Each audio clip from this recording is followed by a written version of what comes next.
कक्षा 9वीं विषय विज्ञान पाठ 1 हमारे आसपास के पदार्थ। इनको दो भागों में बनाया गया है, भाग 1 भाग 2। भाग 1 में हम विषय के सारे जो कंसेप्ट है उसको समझेंगे, जो भी इसमें टॉपिक है उसको समझेंगे, उसकी परिभाषा, उसका डेफिनेशन सब पढ़ेंगे। और भाग 2 में एनसीईआरटी नोट्स दिया गया है, आप उसको भी जाकर देख लेंगे। इसका लिंक डिस्क्रिप्शन बॉक्स में दिया गया है। पाठ को हम शुरू करते हैं नेक्स्ट पेज से। पाठ का नाम है हमारे आसपास के पदार्थ। पदार्थ होता क्या है, पदार्थ की परिभाषा क्या होती है, किससे मिलकर बना होता है। तो यहाँ पे हमें दिया है, ऐसा कुछ भी जो स्थान घेरता है वह जिसमें द्रव्यमान होता है पदार्थ कहलाता है। मीन्स कि ऐसा कोई भी वस्तु जो स्थान घेरता है और जिसमें द्रव्यमान होता है वह पदार्थ कहलाता है। स्थान घेरेगा, उसका वेट होगा, वह पदार्थ कहलाएगा। और पदार्थ छोटे छोटे कणों से मिलकर बना होता है। जो हमारा पदार्थ होता है वो छोटे छोटे कणों से मिलकर बना होता है। अब ये कण क्या होते हैं इसके बारे में हम नेक्स्ट पेज में पढ़ेंगे। यहाँ कुछ उदाहरण दिए गए हैं, किताब, पेन, तारे, सूर्य, हवा, ग्रह, पानी, ये सब क्या है, पदार्थ हैं। आइए हम पढ़ते हैं अब कणों के गुणधर्म। कणों के गुणधर्म क्या होते हैं। पहला है, पदार्थ के कणों के बीच स्थान होता है। दूसरा, पदार्थ के कण निरंतर गतिशील होते हैं। तीसरा, पदार्थ के कण एक दूसरे को आकर्षित करते हैं। कणों के गुणधर्म। कणों के गुणधर्म पहला पॉइंट है, पदार्थ के कणों के बीच रिक्त स्थान होता है। इसको हम समझते हैं एग्जाम्पल के थ्रू। जैसे हमने एक गिलास में पानी ले लिया, ये पानी हो गया, हमने पानी ले लिया,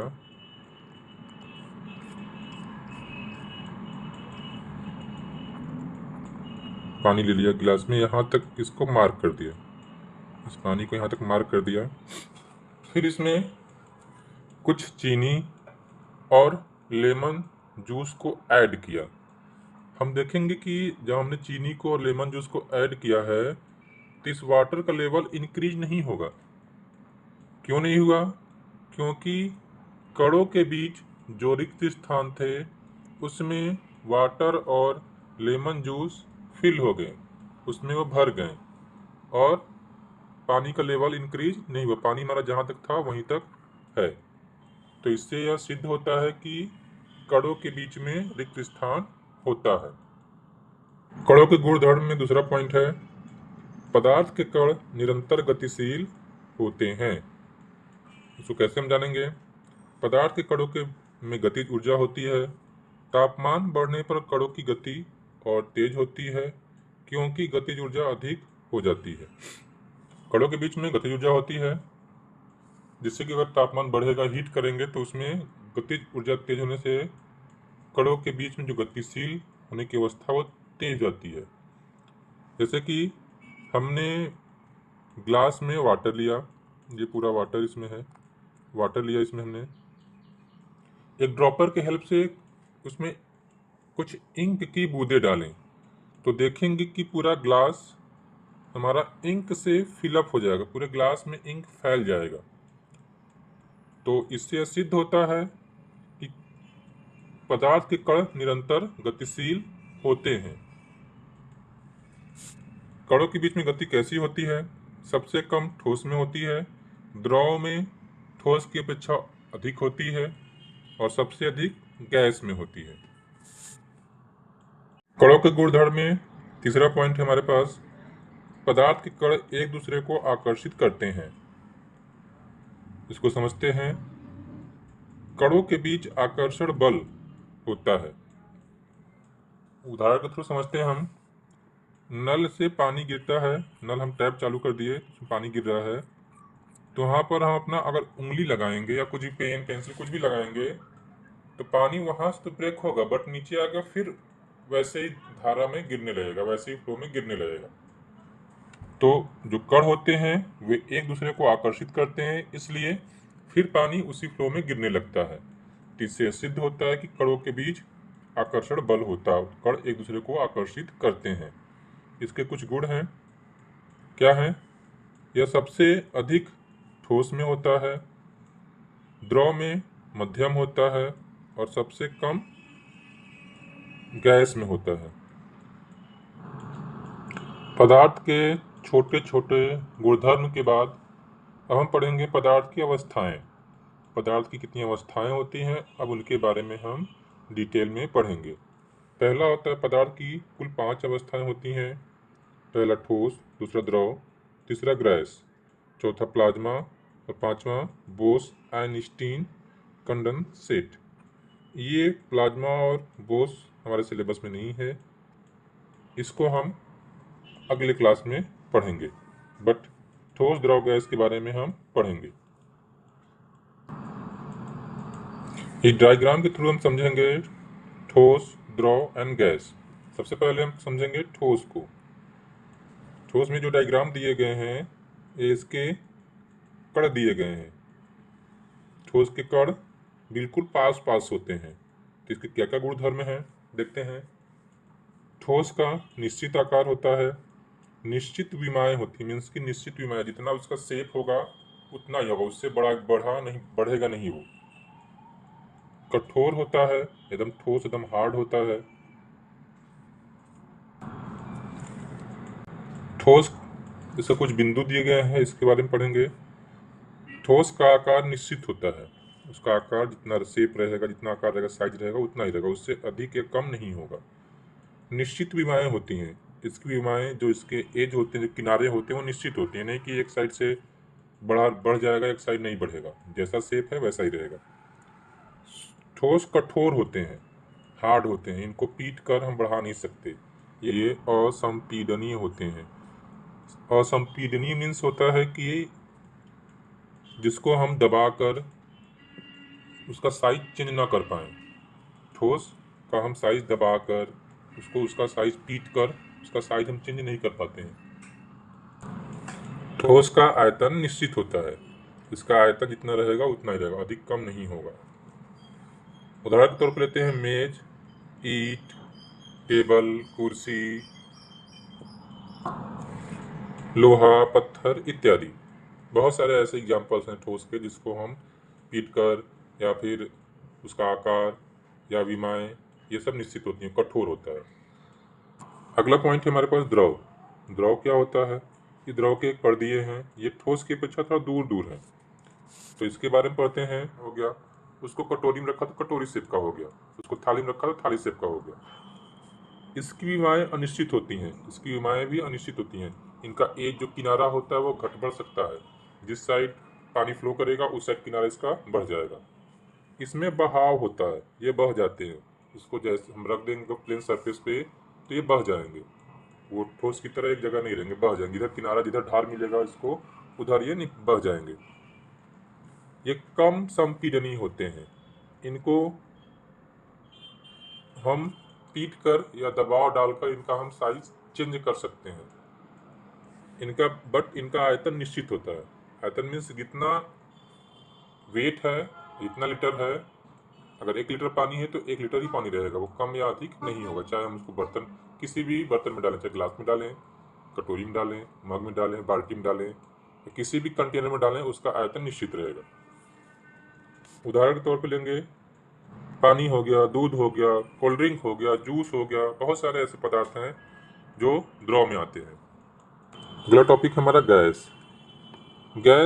गैस जो होता है, इसके जो अणु हैं वो ठोस, द्रव दोनों से दूर दूर होते हैं, इसके अणु सबसे दूर दूर होते हैं।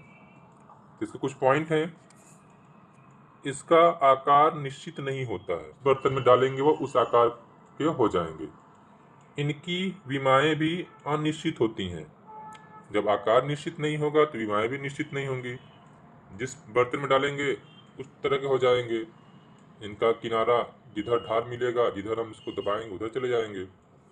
इनमें बहाव होता है, ये भी बहते हैं। ये अधिक संपीडनीय होते हैं, इनको हम अधिक दबा सकते हैं। अब हमारे पास जो सिलेंडर होता है, गैस का सिलेंडर, उसमें जो गैस भरी जाती है, होती तो गैस है, बट उसको दबाकर वो लिक्विड फॉर्म में भरा जाता है एक गैस सिलेंडर में। तो अधिक संपीडनीय होने के कारण ये दबाव जो डाला जाता है उस पर, तो ये गैस की अवस्था में, सॉरी, लिक्विड की अवस्था में उस कंटेनर में भरा जाता है। इसका आयतन अनिश्चित होता है। अगर गैस को हम खुले में छोड़ दें तो ये इसका आयतन कम हो जाएगा, वेट इसका कम हो जाएगा, तो ये आयतन इसका अनिश्चित होता है, उड़ जाते हैं। उदाहरण के तौर पर oxygen, methane, hydrogen, chlorine, chlorine. पदार्थ के 3 अवस्थाओं के गुणधर्म पढ़ने के बाद अब ये सवाल आता है, क्या पदार्थ की अवस्थाओं में परिवर्तन हो सकता है? क्या हम ठोस को गैस में बदल सकते हैं, द्रव को ठोस में बदल सकते हैं, या ठोस को द्रव में बदल सकते हैं? तो बिल्कुल बदल सकते हैं। हम तापमान में परिवर्तन करके और दाब में परिवर्तन करके ठोस को द्रव में, द्रव को गैस में, और गैस को द्रव में, और द्रव को ठोस में परिवर्तन कर सकते हैं। अब जैसे तापमान में परिवर्तन करके हम कैसे पदार्थ की अवस्था को बदल सकते हैं। जैसे हमारे पास कोई ठोस वस्तु है, ठोस वस्तु का अगर हम जैसे हमारे पास कोई ठोस वस्तु है, ठोस वस्तु का अगर हम तापमान इंक्रीज कर रहे हैं, बढ़ा रहे हैं, इसका तापमान हम बढ़ा रहे हैं, जब बढ़ाएंगे, हीट करेंगे, तो वो लिक्विड फॉर्म में आ जाएगा, द्रव की अवस्था में आएगा। और द्रव का अगर हम तापमान बढ़ाएंगे तो वो गैस की अवस्था में आ जाएगा। तापमान को अगर इंक्रीज करेंगे तो ठोस से पहले द्रव में आएगा, द्रव से गैस में चला जाएगा। ये तो तापमान बढ़ाने पे है। अगर हम तापमान को घटाएंगे तो वही वाष्प फिर क्या हो जाएगा, द्रव में परिवर्तित हो जाएगा। इसको और इसका तापमान कम करेंगे तो यह ठोस अवस्था में परिवर्तन हो जाएगा। उदाहरण लेते हैं, जैसे कि हमने जल ले लिया, पानी को। पानी का तापमान पहले वो लिक्विड फॉर्म में है, इसका तापमान हम कम किए, तापमान को जब हमने कम कर दिया, तापमान को कम किया, तो ये सॉलिड फॉर्म में आ गया। और जब तापमान को हमने इंक्रीज किया, बढ़ाया, तो ये गैस, वाष्प के रूप में आ गया, गैस अवस्था में आ गया। इसी तरह वाष्प का तापमान कम किया तो द्रव अवस्था में आ गया, द्रव का तापमान कम किया तो बर्फ बन गया। इसकी पानी क्या हो गया, बर्फ की अवस्था में आ गई। तो तापमान में परिवर्तन कैसे कर सकते हैं, ये क्लियर हो गया। अब है दाब में बदलाव करके। दाब में बदलाव करके कैसे हम चेंज करेंगे गैस की पदार्थ की अवस्था को। जैसे हमारे पास कोई गैस है, गैस का दाब अगर हम बढ़ाते हैं, इस पे और दाब डालते हैं, तो द्रव की अवस्था में आ जाएगी। इस द्रव को में और दाब डालेंगे तो ठोस की अवस्था में आ जाएगा, परिवर्तन हो जाएगा। अब जैसे ये उदाहरण द्वारा समझते हैं, जैसे एक सिलेंडर गैस है, ये सिलेंडर गैस से भरा होता है, इसमें गैस होती है, ये हमने जाना है। अब इस गैस को पहले इस पर दाब, बहुत प्रेशर करके दाब डाल के इसको द्रव की अवस्था में फिलअप करते हैं सिलेंडर में। जब हम रेगुलेटर द्वारा इसको फ्लो करते हैं तो गैस की अवस्था में फिर वापस बाहर आ जाता है। मीन्स कि जब दाब कम होता है तो फिर अपनी अवस्था में, गैस अवस्था में आता है, और जब इस पर हम दाब डालते हैं तो उसकी अवस्था को परिवर्तित करके द्रव की अवस्था में बदल देते हैं। इन दो तरीकों से तापमान में बदलाव करके और दाब में बदलाव करके पदार्थ की अवस्था को परिवर्तन किया जा सकता है। अब कि पदार्थ की अवस्था को तापमान बढ़ाकर और दाब बदलकर कैसे परिवर्तन किया जा सकता है। अब पढ़ेंगे हम तापमान परिवर्तन के प्रभाव। तापमान परिवर्तन के प्रभाव में पहला पॉइंट है गलनांक बिंदु। तापमान परिवर्तन के प्रभाव में पहला पॉइंट है गलनांक बिंदु, दूसरा क्वथनांक बिंदु, तीसरा ऊर्ध्वपातन निष्प्रेक्षण। फर्स्ट पॉइंट हमारे पास गलनांक बिंदु। गलनांक क्या होता है, पहले ये जानेंगे। किसी ठोस का वह तापमान जिस पर वह अपनी ठोस अवस्था से पिघलकर द्रव अवस्था में परिवर्तित होता है, गलनांक बिंदु कहलाता है। मीन्स कि कोई भी ठोस पदार्थ है, वह जिस तापमान पर, उसे जितना हीट देकर हम उसको द्रव अवस्था में परिवर्तित करते हैं, उसमें जितना हीट यूज हुआ है उसी को किस बिंदु पर कहते हैं, गलनांक बिंदु। उदाहरण देख लेते हैं, जैसे बर्फ होता है, बर्फ पिघलकर पानी में परिवर्तित हो जाता है। बर्फ जिस बिंदु पर पिघलना शुरू करेगा, पिघलता किस पे है, 0 डिग्री पे। 0 डिग्री पे जब पिघलना शुरू करेगा, बर्फ 0 डिग्री सेंटीग्रेड पर पानी में पिघलना शुरू करता है। तो 0 डिग्री सेंटीग्रेड क्या होगा? उस बर्फ का गलनांक बिंदु। नीचे एक और पॉइंट दिया है, गलन की प्रसुप्त ऊष्मा। संगलन की प्रसुप्त ऊष्मा होता क्या है? वायुमंडलीय दाब पर 1 केजी ठोस को उसके गलनांक पर द्रव में बदलने के लिए जितनी ऊष्मा ऊर्जा की आवश्यकता होती है उसे संगलन की प्रसुप्त ऊष्मा कहते हैं। जैसे 1 केजी बर्फ हो गया, उसको गलनांक पर पानी में परिवर्तित होने के लिए जितने ऊष्मा या ऊर्जा का आवश्यकता होगी उसी को बोलते हैं संगलन की प्रसुप्त ऊष्मा। क्लियर? तापमान परिवर्तन के प्रभाव में हमारा दूसरा बिंदु है क्वथनांक बिंदु। क्वथनांक बिंदु क्या होता है समझते हैं इसको। किसी द्रव का वह तापमान जिस पर वह अपनी द्रव अवस्था को छोड़कर गैसीय अवस्था में परिवर्तित होता है क्वथनांक बिंदु कहलाता है।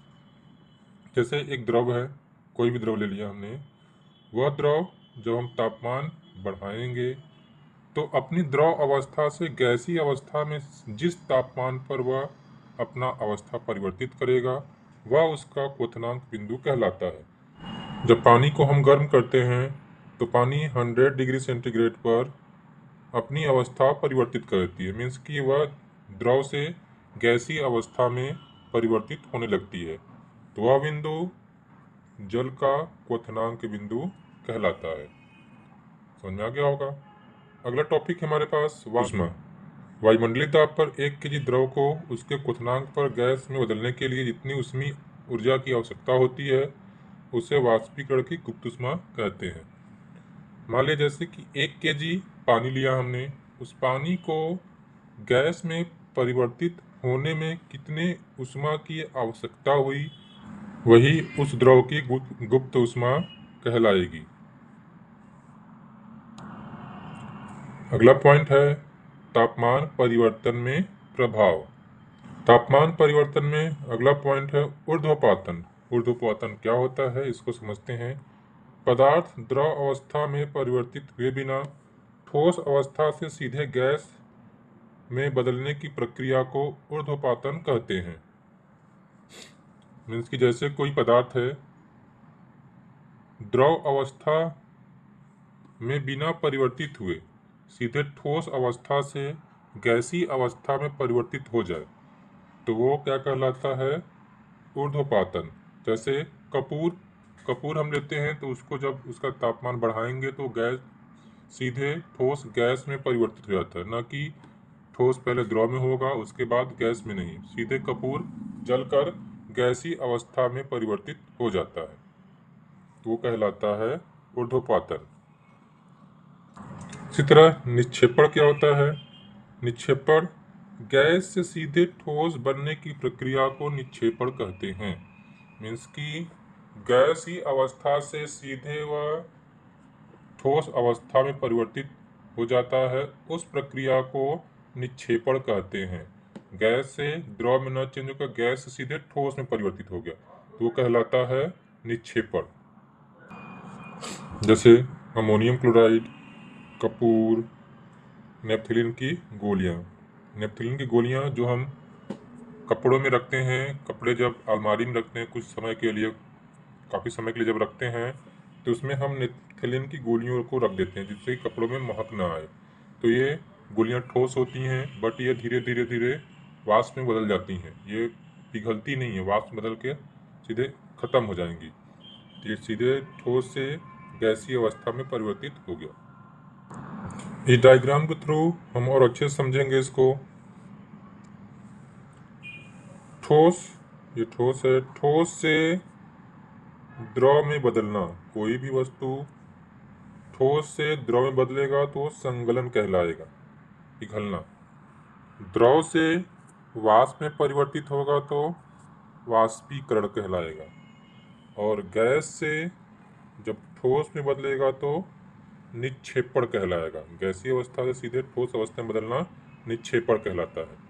इसी तरह इसका उल्टा, ठोस से गैस अवस्था में परिवर्तित होगा, सीधे ठोस से गैस अवस्था में परिवर्तित हो रहा है तो ऊर्ध्वपातन कहलाता है।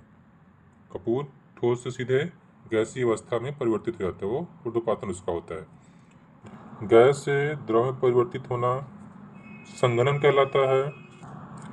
जैसे द्रव को जो हम बॉयल किए तो उसके वाष्प बने होते हैं, वही वाष्प जब ठंडा होता है तो द्रव में परिवर्तित हो जाता है, तो वह क्रिया संघनन कहलाती है। और द्रव से ठोस में परिवर्तन होना जमना कहलाता है। क्लियर? जैसे पानी को हमने ठंडा किया, फ्रीजर में रखा, तो द्रव से वो ठोस अवस्था में बर्फ के रूप में बन जाती है, तो वो जमना कहलाता है। आशा करता हूँ कि ताप परिवर्तन के प्रभाव आप लोगों को अच्छे से समझ में आ गया होगा। अब नेक्स्ट पॉइंट हमारा है दाब परिवर्तन के प्रभाव। दाब परिवर्तन के प्रभाव, इसको जानते हैं कैसे होता है। यदि तापमान घटाने पर सिलेंडर में गैस लेकर उसे संपीड़ित करें तो कणों के बीच की दूरी कम हो जाएगी और गैस द्रव में परिवर्तित हो जाएगी। मीन्स कि अगर जो एलपीजी होता है हमारा, जो लिक्विड पेट्रोलियम गैस होता है, जो घर में यूज होता है गैस, वो तो गैस फॉर्म में होता है, तो उसको सिलेंडर में भरने के लिए उसको हम संपीड़ित करते, दबाते हैं, दाब डालते हैं, पिस्टन के द्वारा उस पर दाब डालते हैं। ये पिस्टन के द्वारा ये गैस है, इसको और दाब डाला तो इसके कण और पास पास आ जाएंगे। जब इसके कण और पास पास आ जाएंगे तो ये द्रव अवस्था में आ जाती है। तो जो हमारा सिलेंडर होता है, सिलेंडर में जो गैस भरी होती है वो द्रव के अवस्था में होती है, द्रव के फॉर्म में होती है, न कि गैस के फॉर्म में होती है। तो किसी भी गैस को दाब डालकर उसको द्रव अवस्था में परिवर्तित किया जा सकता है। दाब बढ़ाने से कण नज़दीक आ जाते हैं, दाब घटने से कण दूर हो जाते हैं। फिर उसी को जब हम रेगुलेटर से गैस खोलते हैं तो उसके कण दूर दूर हो जाते हैं, जिससे फिर वो गैसीय अवस्था में आ जाता है। उदाहरण है ठोस कार्बन डाइऑक्साइड, शुष्क बर्फ। वाष्पीकरण, वाष्पीकरण क्या होता है या कैसे होता है, इसको समझने के लिए पहले हम एक एक्टिविटी करते हैं। जैसे ये ग्लास है, इस ग्लास में हमने पूरा पानी फिलअप कर लिया, पूरा पानी फिलअप है, इसमें पानी भरा है। अब ये द्रव है, पानी फिलअप है, पूरा लिक्विड से भरा हुआ है, द्रव है।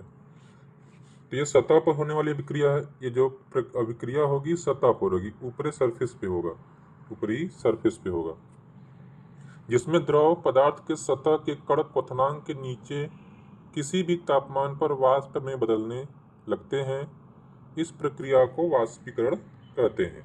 मीन्स कि यह प्रक्रिया सतह पर होगी और यह अपने क्वथनांक के नीचे, द्रव का, पानी का उबलने का क्वथनांक कितना होता है, 100 डिग्री सेंटीग्रेड। तो 100 डिग्री सेंटीग्रेड के नीचे यह वाष्प में परिवर्तित होता है। उसी प्रक्रिया को वाष्पीकरण कहते हैं। जैसे कि ये ग्लास है, इसमें हमने इतना पानी लिया, फिर इसको 2-4-10 घंटे के लिए या एक दिन के लिए छत पे रख दिया या कहीं धूप में रख दिया। अब नेक्स्ट डे हम ऑब्जर्व करेंगे पानी उसका लेवल कुछ कम हो गया, या यहाँ तक हो जाएगा या यहाँ तक हो जाएगा। तो पानी तो उबला नहीं, बट अपने क्वथनांक के नीचे बिना उबले वह वाष्प में परिवर्तित हो गया। इसी प्रक्रिया को वाष्पीकरण कहते हैं। वाष्पीकरण के प्रभावित करने वाले कुछ कारक होते हैं जो उसको प्रभावित करते हैं। पहला है सतह का क्षेत्रफल। सतह का क्षेत्रफल मीन्स कि जैसे ये एक ग्लास हो गया और ये एक टब हो गया, दोनों में पानी फिलअप हो गया। तो अगर सतह का क्षेत्रफल अगर हम बढ़ाएंगे, इसका सतह का क्षेत्रफल का एरिया बढ़ाएंगे, तो वाष्पीकरण की प्रक्रिया भी तेज होगी, उसका भी प्रभाव तेज होगा। तापमान बढ़ाएंगे तो भी प्रक्रिया तेज होगी, वाष्पीकरण तेज होगा। आर्द्रता मीन्स नमी, वाष्पीकरण के लिए नमी कम होनी चाहिए। जब नमी कम होगी तो वाष्पीकरण की प्रक्रिया तेज होगी। वायु की गति, जितनी तेज वायु चलेगी उतना तेज वाष्पीकरण की प्रक्रिया तेज होगी। वायु में अगर वायु का टेम्परेचर अधिक है तो वाष्पीकरण की प्रक्रिया तेज होगी। वाष्पीकरण के बाद आता है वाष्पीकरण से शीतलता। वाष्पीकरण की वाष्पीकरण होने के बाद शीतलता होती है, हल्का सा ठंडा महसूस होता है। कैसे होती है, पहले इसको समझ लेते हैं, एक एक्टिविटी को द्वारा ही समझते हैं, फिर उसके बाद डेफिनेशन पढ़ेंगे। जैसे एक पैन है, पैन हीट है। अब हीट पैन पे हम पानी डालेंगे तो ये ठंडा हो जाता है। ठंडा कैसे होता है, अब इस पर पानी डाले तो पानी वाष्प में परिवर्तित हो जाएगा। पानी है, पानी वाष्प में जब पानी हीट रहेगा तो उसका तापमान, जब तापमान को ऑब्जर्व करेगा तो पानी वाष्प में परिवर्तित हो जाएगा, जिसके बाद उसके अगल बगल का एरिया, जो इसके चारों तरफ का एरिया होगा, वो ठंडा हो जाएगा। एक और एग्जांपल लेते हैं, जैसे हमारा हैंड है, हाथ हमारा गर्म है, इस पे हम पानी का छिड़काव करते हैं, पानी से धुलते हैं, तुम्हारे हाथ को ठंडा लगता है, हमारा हाथ ठंडा महसूस होता है। क्यों होता है, क्योंकि जल अगल बगल के जो हीट होते हैं उसको, हमारे हाथ के हीट को ऑब्जर्व कर लेता है और वाष्प में परिवर्तित हो जाता है, तो इससे हमको हल्का हल्का ठंड महसूस होता है। तो आइए डेफिनेशन समझ लेते हैं। वाष्पीकरण की प्रक्रिया के दौरान द्रव के कण अपने आसपास के वातावरण से ऊर्जा अवशोषित कर लेते हैं। जैसे कि यहाँ पे पानी का छिड़काव किए तो इसके आसपास के जो ऊर्जा होंगे, जो हीट होगा, उसको वो ऑब्जर्व कर लेगा, अवशोषित कर लेते हैं। वातावरण से ऊर्जा की हानि होती है और वातावरण शीतल हो जाता है। वातावरण हमारा क्या होता है, शीतल हो जाता है। एक और एग्जांपल लेते हैं, जैसे गर्मियों के मौसम में हम पानी का छिड़काव करते हैं अपने एरिया में, जहाँ हम रहते हैं उस पर छिड़काव करते हैं, देखते हैं कुछ समय बाद वहाँ का एरिया ठंडा हो जाता है, हमें ठंडा महसूस होता है कि वहाँ एरिया ठंडा हो जाता है। तो कैसे हुआ, वहाँ पे जो पानी है आसपास के एरिया को ठंडा करता है, वहाँ के जो ऊर्जा है, जो हीट है, उसको ऑब्जर्व कर लेता है, अवशोषित कर लेता है और अपने चारों तरफ के एरिया को ठंडा कर देता है। इससे यह प्रूफ होता है कि वाष्पीकरण के बाद शीतलता होती है।